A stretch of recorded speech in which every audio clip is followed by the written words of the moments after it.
Hello छात्रों, नमस्कार।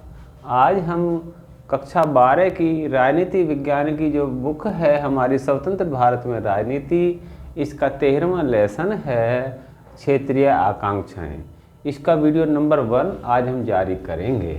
इस लेसन में हम जानेंगे क्षेत्रीय दलों का उदय, क्योंकि क्षेत्रीय आकांक्षाएं क्या हैं, ये क्यों आई, इसके अंतर्गत जानेंगे क्षेत्रीय दलों का उदय और क्षेत्रीयता के प्रमुख कारणों पर चर्चा करेंगे आज हम। और स्वतंत्रता के बाद तनाव का क्षेत्र कहाँ पर बनते हैं उनके बारे में बात करेंगे। जैसे पंजाब संकट है छात्रों, ऑपरेशन ब्लू स्टार है, पंजाब समझौता है ना। इससे पहले हम बात करेंगे इंदिरा गांधी जी की हत्या के बारे में बात करेंगे, और फिर पूर्वोत्तर भारत की बात करेंगे, वहाँ की समस्याओं को जानेंगे। स्वायत्तता के लिए आंदोलन और अलगाववादी आंदोलन, इनके बारे में बात करेंगे। इस लेसन में ही हम जानेंगे नागालैंड है, बाहरी लोगों का विरोध है, द्रविड़ आंदोलन है, सिक्किम का विलय है, गोवा मुक्ति है, कश्मीर का मसला है, और आज़ादी के बाद से अब तक उभरी क्षेत्रीय आकांक्षाओं से हमने क्या सबक सीखा, हम इस पर चर्चा करते हैं। देखते हैं फर्स्ट पार्ट वीडियो में लगभग हम आधे घंटे की बनाएंगे, कितना हो पाता है। प्यारे छात्रों, आपकी प्री बोर्ड परीक्षाएं अभी 13 दिसंबर से हैं, तो आपको अच्छे से तैयारी करनी है। पॉलिटिकल साइंस में वैसे अच्छे नंबर आ जाते हैं अगर बच्चा थोड़ा सा जागरूक रहकर काम करे। अब क्षेत्रीय आकांक्षाओं के अंतर्गत हम जानेंगे क्षेत्रीय दलों का उदय। क्षेत्रीय दलों के उदय के बारे में देखिए क्या बातें हैं ये, है ना, कैसे मांग उठती हैं, इसके बारे में चर्चा करते हैं। छात्रों, एक विशेष क्षेत्र के लोगों द्वारा अपनी विशेष भाषा, एक विशेष क्षेत्र के लोग किसी एक क्षेत्र के द्वारा अपने क्षेत्र की विशेष भाषा है, विशेष धर्म है, विशेष संस्कृति है, या वहाँ की भौगोलिक विशेषताओं आदि के आधार पर की जाने वाली विशेष प्रकार की मांगों को हम क्षेत्रीय आकांक्षाओं के रूप में देखते हैं या समझते हैं, है ना।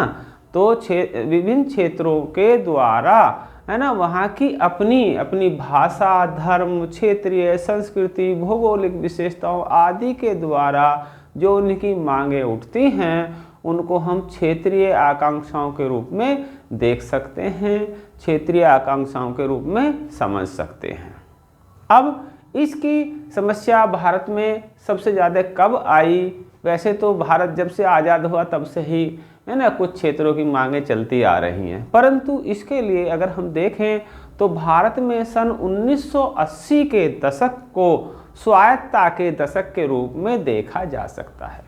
भारतवर्ष में सन 1980 के दशक को, 1980 से 90 का जो दशक है ना, उसमें स्वायत्तता के दशक के रूप में उसको देखा जा सकता है, जाना जा सकता है।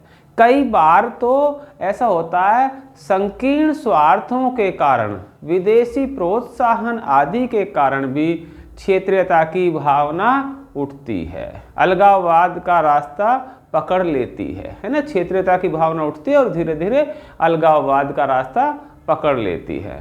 तो ऐसी जो भावनाएं हैं वो राष्ट्रीय एकता और अखंडता के लिए खतरा हो सकती हैं, या भारत की राष्ट्रीय एकता और अखंडता के लिए चुनौती बन सकती है। छात्रों, अब हम बात करें क्षेत्रीयता के प्रमुख कारण, अर्थात क्षेत्रीयता की या क्षेत्रीय आकांक्षाओं की मांग किन किन कारणों से उठ सकती हैं। छात्रों, इसके लिए देखें हम कि धार्मिक विभिन्नता, भारतवर्ष में विभिन्न धर्मों के लोग रहते हैं, अलग अलग क्षेत्रों में कहीं किसी की बहुलता है ना, और भिन्न भिन्न संस्कृतियों के लोग रहते हैं। यहाँ पर धार्मिक विभिन्नता है, सांस्कृतिक विभिन्नता है, और भौगोलिक स्थिति में भी काफ़ी बदलाव देखने को मिलता है। कहीं पर मैदान है, कहीं पर पर्वतीय क्षेत्र हैं, कहीं पानी है ना, तरह तरह के, है ना, कहीं सर्दी है, कहीं गर्मी है, तरह तरह के, है ना। ये जो भौगोलिक स्थिति है ये काफ़ी परिवर्तनशील देखते हैं भारत के अंतर्गत। और छात्रों कभी कभी हमारे राजनीतिक स्वार्थों के कारण भी ये मांगे उठती हैं, और कभी कभी क्या होता है, असंतुलित विकास, है ना, के कारण भी क्षेत्रीय राजनीति या दल इसमें हिस्सा लेते हैं। असंतुलित विकास का मतलब है कि किसी क्षेत्र में विकास ज़्यादा हो गया और किसी क्षेत्र में कम हुआ। तो जहाँ पर विकास कम होता है उस क्षेत्र के लोगों के अंदर, है ना, क्षेत्रीय आकांक्षाएं उठना स्वाभाविक है। छात्रों, भारत में भाषा, धर्म, क्षेत्र, जातीय, है ना, जाति के आधार पर उठती है और भौगोलिक विविधता को बनाए रखने के लिए, भौगोलिक विविधता या विभिन्नता को बनाए रखने के लिए, है ना, लोकतांत्रिक दृष्टिकोण को बनाए रखने के लिए ये मांगे उठती हैं। लोकतंत्र क्षेत्रीय आकांक्षाओं की राजनीतिक, है ना, और अभिव्यक्ति की हमारा जो भारत का लोकतंत्र है वो लोगों को क्षेत्रीय आकांक्षाओं की या राजनीतिक अभिव्यक्ति की स्वतंत्रता देता है। यही तो लोकतंत्र है।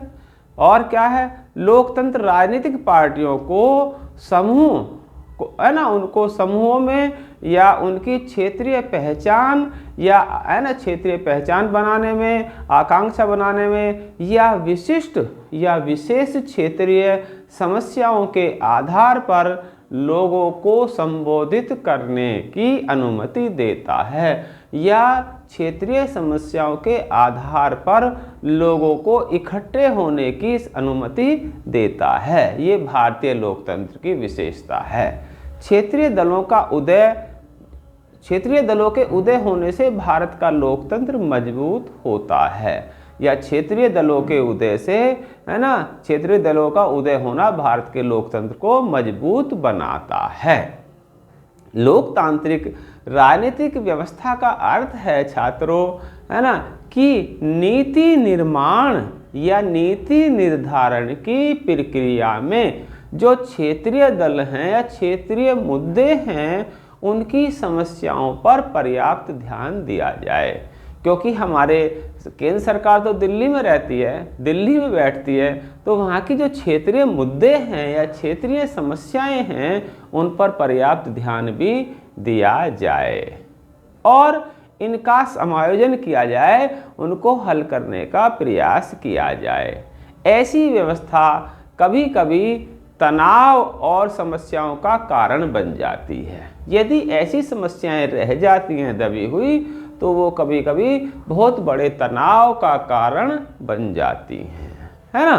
तो इस प्रकार की समस्याओं पर ध्यान देना बहुत ज़रूरी होता है। तो देखिए, क्षेत्रीय आकांक्षाएं उठना लाजमी है क्योंकि भारत में लोकतंत्र है। कभी कभी राष्ट्रीय एकता की चिंता करना, है ना, क्षेत्रीय आवश्यकताओं और आकांक्षाओं पर भारी पड़ सकता है ना। कभी कभी राष्ट्रीय एकता की चिंता करते हुए हम क्षेत्रीय आवश्यकताओं या आकांक्षाओं को दबाने का भी प्रयास करते हैं। अब बात करते हैं छात्रों स्वतंत्रता के बाद तनाव के क्षेत्र, है ना। जब हमारा देश आज़ाद हुआ हमें बड़ी खुशी से सबने मिलकर आंदोलन किया, है ना। उसके बाद, है ना, हमारे तनाव के क्षेत्र कैसे उत्पन्न होते हैं इस पर थोड़ी सी चर्चा करते हैं। छात्रों, भारत की स्वतंत्रता के बाद हमारे देश को कई समस्याओं का सामना करना पड़ा। जैसे भारत का विभाजन हुआ, है ना, विस्थापन हुआ, इधर से लोग पाकिस्तान गए, पाकिस्तान से लोग इधर आए, शरणार्थियों का आना, शरणार्थी जो लोग यहाँ पर आए उनको बसाना, उनके लिए खाने पीने की व्यवस्था करना, है ना, इतनी सारी समस्याएं। और देशी रियासतें थी भारत में 365, उनका एकीकरण करना, उनको भारतीय संघ में मिलाना, और छात्रों राज्यों का पुनर्गठन भी कहीं कहीं भाषा के आधार पर राज्यों का पुनर्गठन, है ना। कई राज्यों में जन आंदोलन चले, है ना, जैसे कई कठिन मुद्दों का भारत को सामना करना पड़ा। तो स्वतंत्रता के बाद भारत, है ना, तनाव के क्षेत्र इस प्रकार से देखे जा सकते हैं कि स्वतंत्रता के बाद भारत को कई सारी समस्याओं का एक साथ सामना करना पड़ा। अब इसी में आता है छात्रों हमारा पंजाब संकट, है ना। पंजाब संकट की चर्चा करेंगे जो 1980 के दशक की बात है ना, 1980 और 90 के बीच की बात है, इस पर भी चर्चा कर लेते हैं।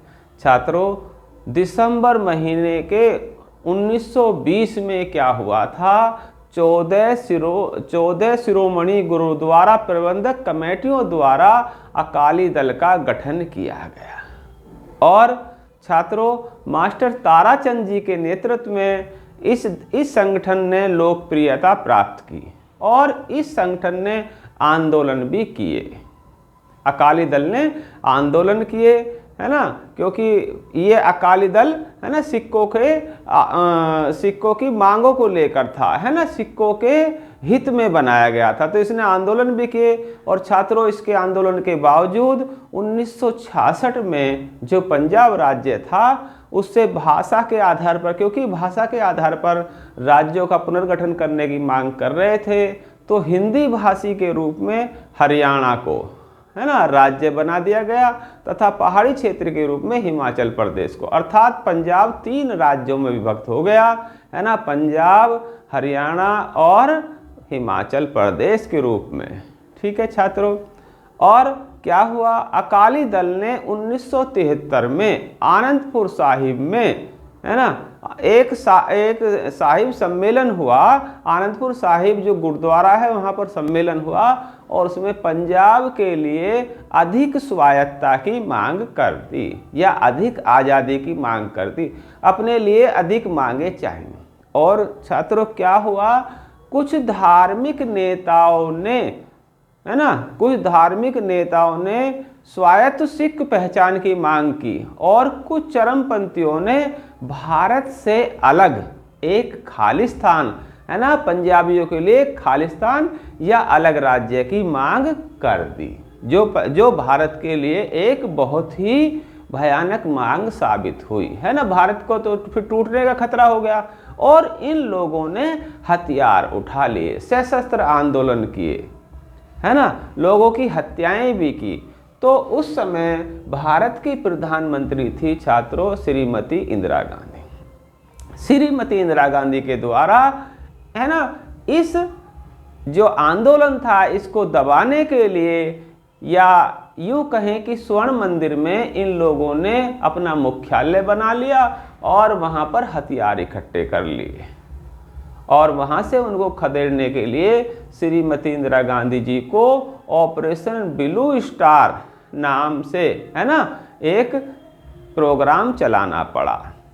कब, सन 1980 के बाद अकाली दल पर क्या हुआ, उग्रवादी, जो उग्र स्वभाव के लोग होते हैं, है ना, एकदम विरोध प्रकट करने वाले लोग होते हैं, उनका कब्जा हो गया, उनका नियंत्रण हो गया, उनका ही कंट्रोल हो गया। जो उदारपंथी थे वो लोग एक तरफ हो गए और अमृतसर में जो स्वर्ण मंदिर है वहाँ पर इन्होंने अपना स्वर्ण मंदिर के अंदर इस पर कब्जा कर लिया, यहाँ पर अपना उग्रवाद के लिए मुख्यालय बना लिया और जब मुख्यालय बना लिया वहाँ से ये गतिविधियाँ जारी करते रहे और इतना वहाँ पर पुलिस की भी जाने की हिम्मत नहीं होती थी, है ना, बहुत मजबूत संगठन बन गया। तो सरकार ने जून 1984 में उग्रवादियों को स्वर्ण मंदिर से निकालने के लिए एक सैन्य कार्यवाही की। उस सैन्य कार्यवाही का नाम छात्रों क्या है, ऑपरेशन ब्लू स्टार है, या ऑपरेशन ब्लू स्टार के नाम से श्रीमती इंदिरा गांधी जी ने एक कार्रवाई की और वहाँ से जो उग्रवादी थे उनको हटा दिया, है ना। परंतु सिखों को ऐसा लगा, जो उग्रवादी संगठन के सिख थे, कि यहाँ पर हमारी भावनाओं के साथ खिलवाड़ हुआ, क्योंकि फौजी लोग जूते पहन के जाएं तब समस्या, ना पहन के जाएं तब समस्या, कि उनकी सुरक्षा के लिए भी खतरा। और उन्होंने ऐसा देखा, ऐसा लगा कि ये तो हमारे, है ना, तख्त पर जूते पैर कर चढ़ गए या ऐसा हुआ, हमारी भावनाओं को ठेस पहुंची, है ना, उन्हें ऐसा लगा। तो उनके संगठनों द्वारा जो इंदिरा गांधी के 3 अंगरक्षक थे उन्होंने इनकी 1984 में ही हत्या कर दी। छात्रों, जनता में एकदम सिखों के प्रति गुस्सा उबल पड़ा और सिखों पर हमले हुए, जहां देखे वहाँ सिखों पर हमले हुए। दिल्ली में ही है ना काफ़ी लोग मारे गए और राज्यों में भी काफ़ी सिखों की हत्या हुई। स्थिति काफ़ी भयानक हो गई। इसके बाद छात्रों अब क्या हुआ, जब इंदिरा गांधी जी की हत्या हो गई तो उसके बाद प्रधानमंत्री बनाए गए राजीव गांधी। राजीव गांधी को प्रधानमंत्री की शपथ दिलाई गई। उन्होंने क्या किया कि इस समस्या का हल, लड़ाई का हल लड़ाई से नहीं है। बहुत अच्छी विचारधारा थी स्वर्गीय राजीव गांधी जी की। उन्होंने सोचा कि बातचीत के द्वारा ऐसे मसलों को हल किया जा सकता है, और उन्होंने वास्तव में कई मसले बातचीत के द्वारा हल भी किए हैं, जिनका हम इस लेसन में जिक्र भी करेंगे। अब इसी में आता है एक पंजाब समझौता। पंजाब समझौता क्या हुआ, जुलाई 1985 में अकाली दल के अध्यक्ष हरचंद सिंह लोंगोवाल, अकाली दल के अध्यक्ष थे हरचंद सिंह लोंगोवाल, और उस समय भारत के प्रधानमंत्री मैं आपको बता ही चुका हूँ श्री राजीव गांधी जी के बीच एक समझौता हुआ, और उस समझौते के तहत है ना कुछ मांगे रखी गई और पंजाब में शांति के प्रयास किए गए। तो ये हमारा पंजाब, हमने पंजाब समझौता भी यहाँ पर क्लियर कर दिया। पंजाब समझौता आप जान सकते हैं कब हुआ, 1985 में हुआ, और श्री राजीव गांधी और अकाली दल के नेता हरचंद सिंह लोंगोवाल के बीच हुआ। कभी कभी इसके ऊपर क्वेश्चन पूछ लिया जाता है। अब छात्रों हम बात करते हैं पूर्वोत्तर भारत। पूर्वोत्तर भारत में 7 राज्य हैं, है ना। इनको क्या कहते हैं, 7 बहनें भी कह देते हैं, है ना, 7 बहनों वाला राज्य ऐसे भी कह देते हैं, है ना। तो इस क्षेत्र में के 7 राज्य हैं, और यहाँ पर भारत की है ना 4% आबादी निवास करती है। यहाँ पर भारतवर्ष की है ना केवल 4% आबादी निवास करती है या रहती है। और इस क्षेत्र की जो सीमाएं हैं वो चीन, म्यांमार, बांग्लादेश और भूटान से लगती है ना। तो इसका जो अंतर्राष्ट्रीय सीमा रेखा है वो काफ़ी है। तो इस क्षेत्र की जो सीमाएं हैं वो किससे, भूटान, म्यांमार, है ना, बांग्लादेश, है ना, और चीन से लगती हैं। भारत के लिए यदि कहें कि दक्षिण पूर्व एशिया का प्रवेश द्वार है, अथवा भारत दक्षिण पूर्व एशिया के लिए यहीं से होकर जा सकता है, इसलिए इसे दक्षिण पूर्व एशिया का प्रवेश द्वार भी कहा गया है। छात्रों यहाँ की जो संचार व्यवस्था है वो भी ज़्यादा अच्छी नहीं रही, और यहाँ की जो लंबी अंतर्राष्ट्रीय सीमा है ना, मैंने कहा अब ये 4-5 राज्यों से लगती हुई सीमा है, तो काफ़ी लंबी अंतर्राष्ट्रीय सीमा है। ये आदि समस्याएं जो हैं यहाँ की राजनीति को और ज़्यादा संवेदनशील बनाती हैं, और इसमें इन लोगों का जो संबंध है इन विदेशियों से भी रहता है ना। तो कहीं कहीं ये उनकी संस्कृति भी इनमें मिली जुली है।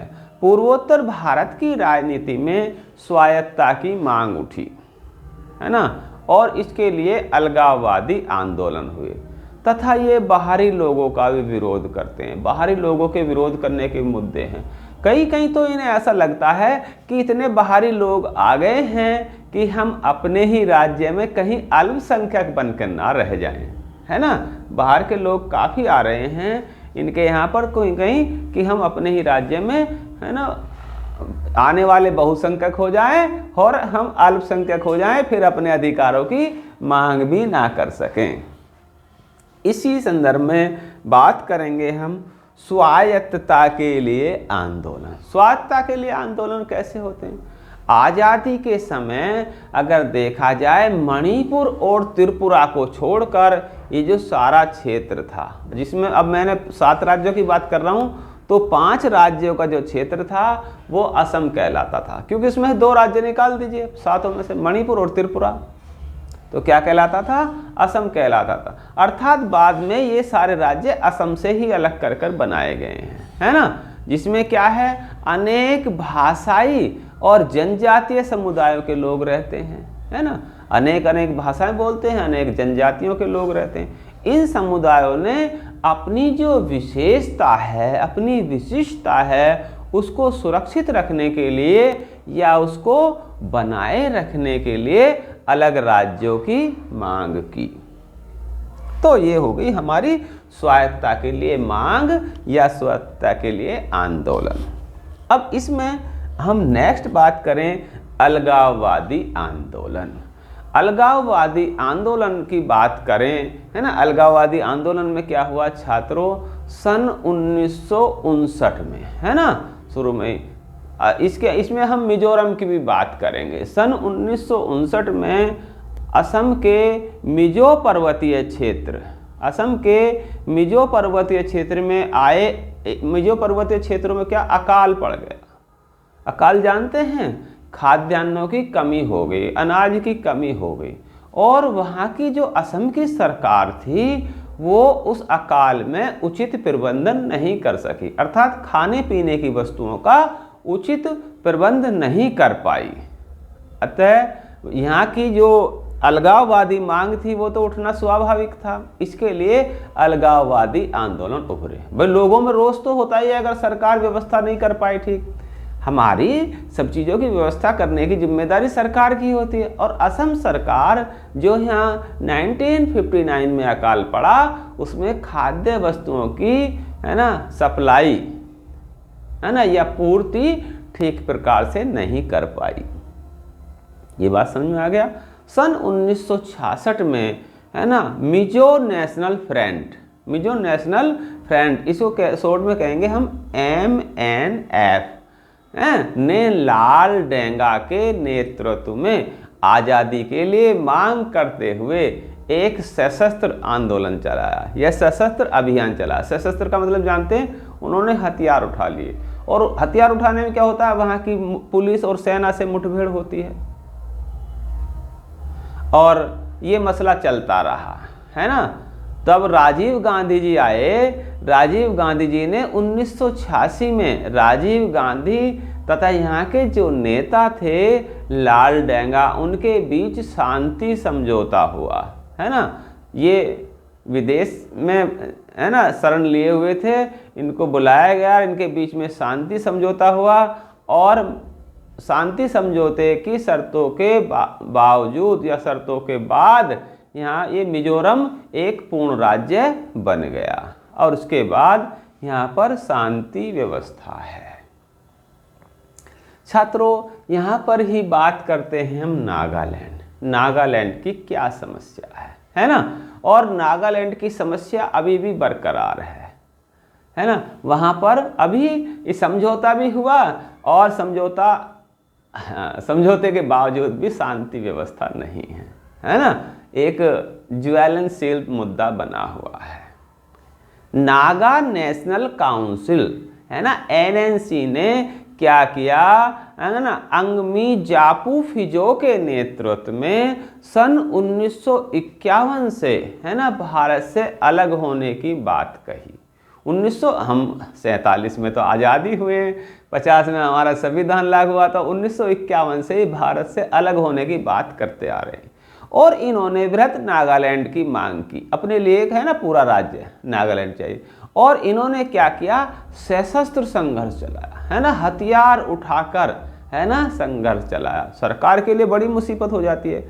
और कुछ समय बाद NNC, है ना, जो नागा नेशनल काउंसिल थी, वो 2 भागों में टूट गई, है ना। एक भाग किसके अंडर में चला गया, इसाक मुइया, जिसको, है ना, MNC M, तथा दूसरा भाग किसके उसमें चला गया, है ना, खापलांग के अंडर में चला गया, जिसको NNC के नाम से जाना गया। अर्थात नागा नेशनल काउंसिल, है ना, NNC M और NNC K में विभाजित हो गई, 2 हिस्सों में बट गई। भारत सरकार ने सन 2015 में जानते होंगे आप, है ना, हमारे कौन थे प्रधानमंत्री, श्री नरेंद्र मोदी जी ने NNC M गुट से शांति स्थापना के लिए वार्ता की, समझौता किया, है ना।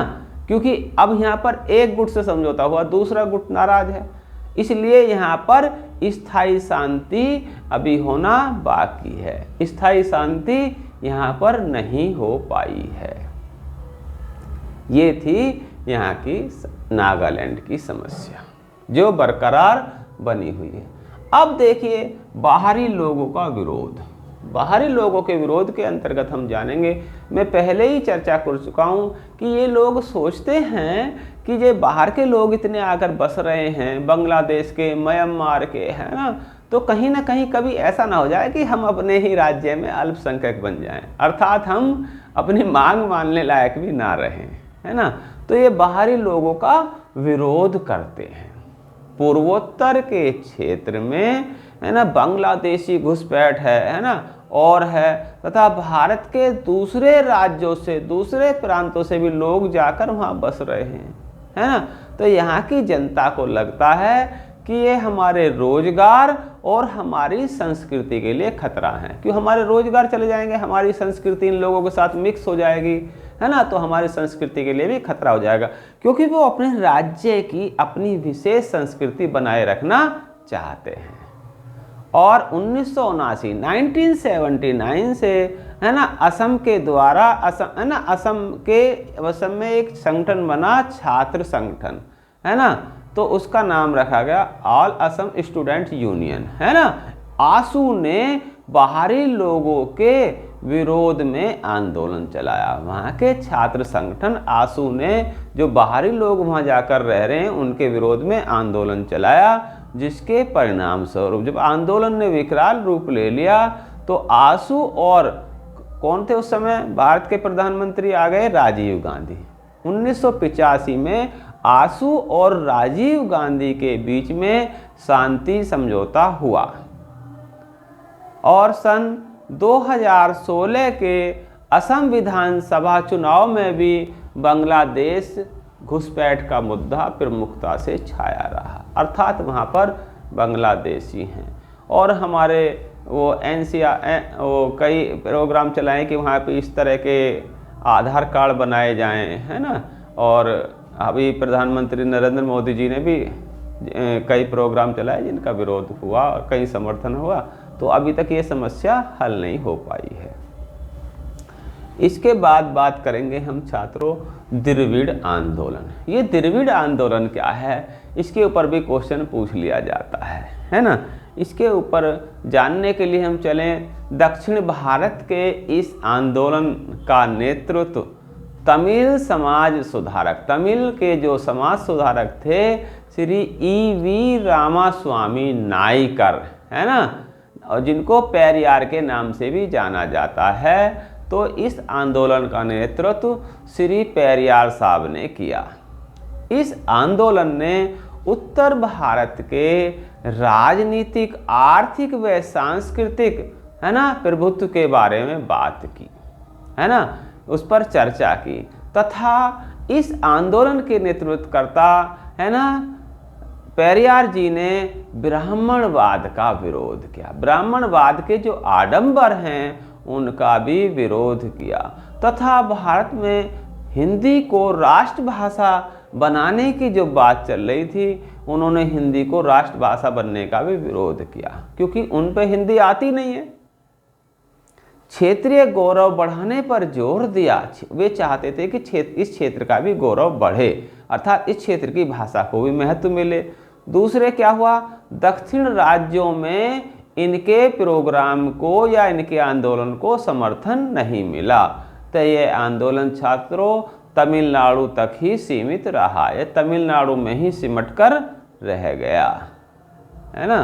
तो ये आंदोलन तमिलनाडु में ही सिमट कर रह गया, यहीं तक सीमित रहा। इस आंदोलन के कारण क्या हुआ, एक नए राजनीतिक दल का भी उदय हुआ, एक नए राजनीतिक दल का गठन हुआ, जिसका नाम है द्रविड़ कसगम। द्रविड़ कसगम नाम के राजनीतिक दल का उदय हुआ, और यह दल कुछ वर्षों बाद यह भी दो भागों में बट गया, है ना, जिसको हम डीएमके और एआईएडीएमके हैं के नाम से जानते हैं।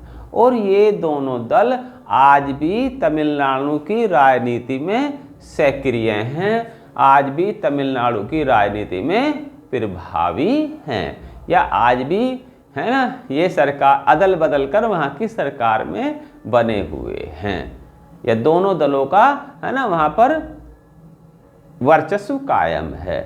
तो छात्रों आज हमने द्रविड़ आंदोलन तक क्लियर किया, ठीक है। अगली वीडियो में थोड़ा सा ही बचता है ना, इस लेसन को हम क्लियर करेंगे। तो छात्रों आज के लिए यहीं पर हम वीडियो समाप्त करते हैं। नमस्कार।